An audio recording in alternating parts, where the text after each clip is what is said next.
என் அன்பினும் மேலானவர்களே, உங்களை மிக அருமையாக இன்று சந்திக்க வந்திருக்கிறேன். நம்முடைய வாழ்க்கையில் நாமே அனைத்தையும் நடத்தி கொண்டிருக்கிறோம். நம்முடைய திட்டப்படித்தான் அனைத்தும் நடக்கிறது. நான் வெற்றி பெற்றிருக்கிறேன், நான் வெற்றி பெற வேண்டும் என்று நினைத்து விழுந்திருக்கிறேன். என் செயல்கள் எல்லாம் என்னால் தான் நடக்கிறது, என் செயல்கள் எல்லாம் என்னால் நடப்பதில்லை என்றெல்லாம் தினம் தினம் நம்முடைய மனதிலே பல எண்ணங்கள், வீழ்ச்சிகள், எழுச்சிகள் எல்லாம் இருந்து கொண்டுதான் இருக்கிறது. அன்பானவர்களே, கிரகங்கள் வழி நடத்துகின்றன, மனிதன் அந்த வழியாக நடக்கிறான். கிரகங்கள் வழி நடத்துகின்றன, மனிதன் வாழ்கிறான் என்ற தலைப்பிலே நாம் தொடர்ந்து சிந்திக்க இருக்கின்றோம். என் அன்பின் மேலானவர்களே, கிரகங்கள் என்ன நடத்துகிறது, மனிதன் அந்த வழியிலே எப்படி நடக்கிறான் என்ற தலைப்பின் வாயிலாக நாம் சில ஆய்வுகளையும் சில ஆராய்ச்சிகளையும் மேற்கொள்வோம். நமது வாழ்க்கையில் நாம் ஆற்றும் பணிகளும் விளைவுகளும் அதன் வாயிலாக நமது நவக்கிரகங்களின் தொடர்பையும் முடிந்த அளவு விவரமாக புரிந்து கொள்ள இது பயன்படும் என்று நினைக்கிறேன். முயன்று பார்ப்போம். உங்களுக்கும் புரியும் என்றுதான் நான் கருதுகிறேன். தொடர்ந்து நீங்கள் இதை கேட்டு வந்தால்தான் புரிந்து கொள்ள முடியும். புரிந்து கொள்ள முடிந்தால் உங்களுடைய வாழ்க்கையில் ஒரு சிலரையாவது பயன்படுத்த முடியும், ஃபாலோ செய்ய முடியும். அதனால் பல அரிய பயன்களை உங்களுடைய குடும்பத்தில் பெற முடியும்.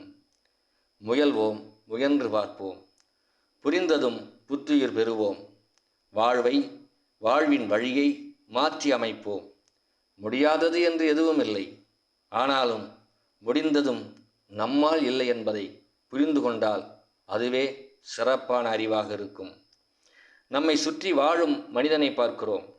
பலதரப்பட்ட வாழ்க்கை, இன்பம், துன்பம், ஏற்றம், இரக்கம், வேதனை, விரக்தி, இப்படி பல. ஏன், அனைவருக்கும் ஆறறிவு.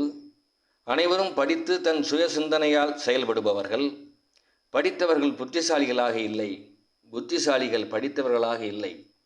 இதைத்தான் அழகான சினிமா பாடல் ஒன்று வந்தது.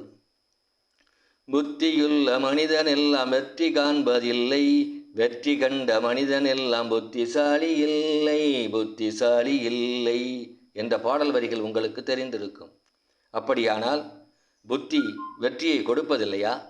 வெற்றி புத்திக்கு சமமானது இல்லையா? முதல் நாள் இரவு முடித்து வைக்கிறோம், அடுத்த நாள் வேலையின் அட்டவணையை.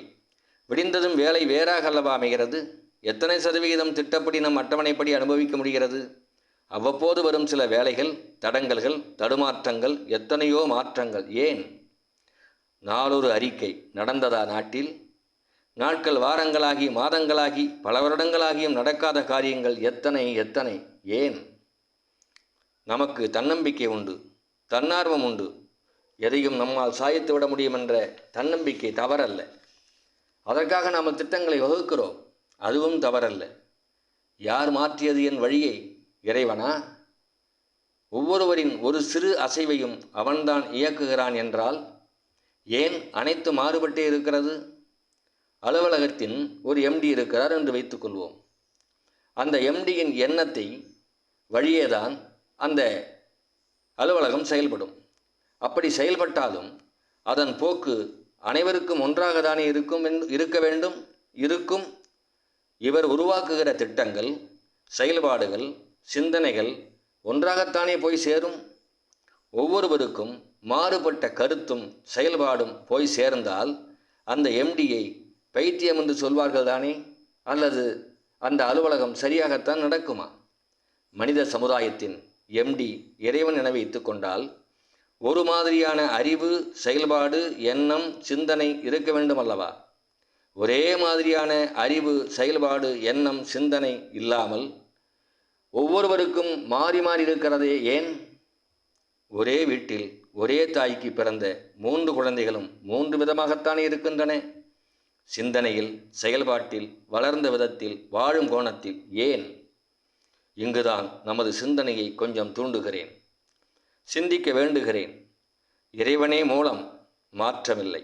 ஆனால் இறைவனை விட வேறு ஏதோ ஒன்று நம்மை இயக்குகிறது. ஆம், வேறு ஏதோ ஒன்று என்பது கிரக சக்தியே. கிரக சக்தியை நம்மை இயக்குகின்றன. கிரகங்கள் எப்படி நம்மை இயக்க முடியும்? அறிவற்ற ஒன்று அறிவில்லாத ஒன்றை இயக்க முடியுமா? அறிவுள்ள ஒரு மனிதனை அவனது அறிவால் சுயமாக செயல்படாமல் மின் அதிர்வுகளை கொண்டு உண்மைகளை வரவழைக்கிறார்களே துப்பறிபவர்கள், எப்படி அறிவு செயல்படாமல் மின் அதிர்வால் மாற்ற முடிந்தது? அதுபோல கிரகங்கள் நம்மை மாற்றுகிறதா? கிரகத்தால் நம்முடைய அறிவை மாற்றி நம்முடைய செயல்பாடுகளை மாற்ற முடியுமா? பார்ப்போம், தொடர்ந்து கேட்போம், இதன் உண்மையை புரிந்து கொள்வோம். இதை கேட்பவர்கள் மறக்காமல் சப்ஸ்கிரைப் செய்யுங்கள், பெல் பட்டனை அழுத்துங்கள். அப்பொழுதுதான் இந்த பதிவு தொடர்ந்து உங்களுக்கு வரும். நிறைய உண்மைகளை தெரிந்து கொள்ளலாம். நன்றி, வணக்கம்.